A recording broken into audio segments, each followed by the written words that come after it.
రాష్ట్రంలో కాంగ్రెస్ ప్రభుత్వం ఏర్పడి సంవత్సరన్నర కాలం పూర్తి కావస్తున్న సందర్భంగా ప్రజాపాలన విజయోత్సవాలను నిర్వహిస్తోంది. ఇందులో భాగంగా మహబూబ్ నగర్ జిల్లా అమిస్తాపూర్లో ప్రతిష్టాత్మకంగా చేపట్టిన రైతు పండుగ సదస్సుకు ఇవాళ ముఖ్యమంత్రి రేవంత్ రెడ్డి హాజరు కానున్నారు. వ్యవసాయం, దాని అనుబంధ రంగాలకు సంబంధించి వ్యవసాయ యంత్రీకరణ, నూతన సాంకేతిక విధానాలు, ప్రకృతి వ్యవసాయం వంటి అంశాలపై ఏర్పాటు చేసిన స్టాళ్లను పరిశీలించిన అనంతరం అక్కడే మైదానంలో ఏర్పాటు చేసిన బహిరంగ సభలో పాల్గొంటారు. మరో 3 లక్షల మంది రైతులకు ఇవాళ రుణమాఫీ కానుంది. రుణమాఫీ కోసం 3,000 కోట్లను ఆర్థిక శాఖ సిద్ధం చేసింది. రైతు పండుగ ముగింపు సభలో సీఎం ప్రకటించే అవకాశం ఉంది.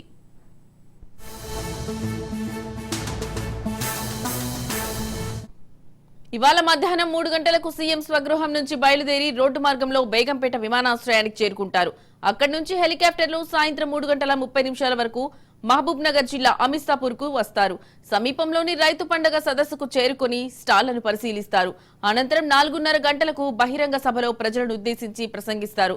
డిప్యూటీ సీఎం మల్లు భట్టి విక్రమార్క, మంత్రులు ఉత్తమ్, తుమ్మల నాగేశ్వరరావు, జూపల్లి కృష్ణారావుతో పాటు మరికొందరు మంత్రులు సైతం సదస్సుకు హాజరు కానున్నట్టు తెలుస్తోంది.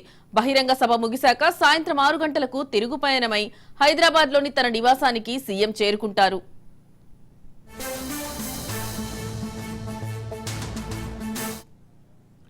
బహిరంగ సభకు అధికార యంత్రాంగం భారీగా ఏర్పాట్లు చేసింది. ప్రభుత్వం రైతు పండుగను ప్రతిష్టాత్మకంగా తీసుకున్న నేపథ్యంలో రాష్ట్రంలోని అన్ని జిల్లాల నుంచి రైతులను సమీకరించే బాధ్యత కాంగ్రెస్ ప్రజాప్రతినిధులు, పార్టీ నాయకులు తీసుకున్నారు.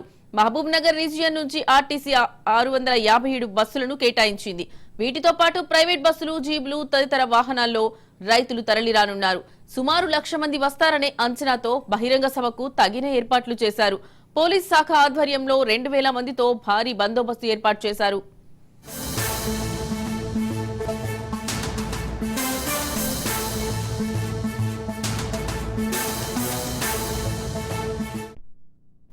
దీనిపై మరింత సమాచారం మా ప్రతినిధి సాగర్ అందిస్తారు.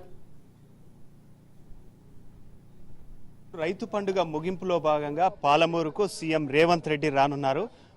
సీఎం రేవంత్ రెడ్డికి సంబంధించి కూడా ఇప్పటికే సభా ప్రాంగణం అంతా కూడా అన్ని ఏర్పాట్లను పూర్తి చేసినట్టుగా కూడా తెలుస్తుంది. ఎక్కడికక్కడ పటిష్ట బందోబస్తుతో అయితే ఏర్పాట్లను పూర్తి చేశారు. దాదాపుగా 1,00,000 నుంచి 2 లక్షల మధ్య సమీకరించే విధంగా, జనాలను సమీకరించే విధంగా కూడా కాంగ్రెస్ నాయకులు అయితే సన్నాహాలు చేస్తున్నట్టుగా కూడా తెలుస్తుంది. ఇప్పటికే ఏదైతే బందోబస్తుకు సంబంధించి కూడా 6 ఎస్పీలను, 7 అడిషనల్ ఎస్పీలను, తర్వాత ఐజీ పర్యవేక్షణలు అయితే ఉంటుంది. మొత్తానికైతే 80 మంది ఎస్ఐలు, 40 మంది సిఐలు అయితే ఉంటారు. దాదాపుగా బందోబస్తుకు సంబంధించి కూడా ఎక్కడికక్కడ అన్ని ఏర్పాట్లు, పటిష్ట బందోబస్తు నడుమ అయితే ఏర్పాట్లు అయితే చేస్తున్నారు. సాయంత్రం సీఎం రేవంత్ రెడ్డి అయితే పాలమూరుకు సంబంధించి భూత్పూర్ మున్సిపాలిటీ పరిధిలోని అమిస్తాపూర్లో నిర్వహించిన సభలో అయితే పాల్గొంటారు. ఆయన తర్వాత ముందుగా ఆయన పాలమూరుకు ఏమైనా వరాలకు సంబంధించి వరాలు ఇస్తారా అన్నట్టుగా కూడా, తర్వాత రైతులకు సంబంధించి ఏమైనా వరాలు ఇస్తారా అన్నట్టుగా కూడా ప్రజల్లో ఒక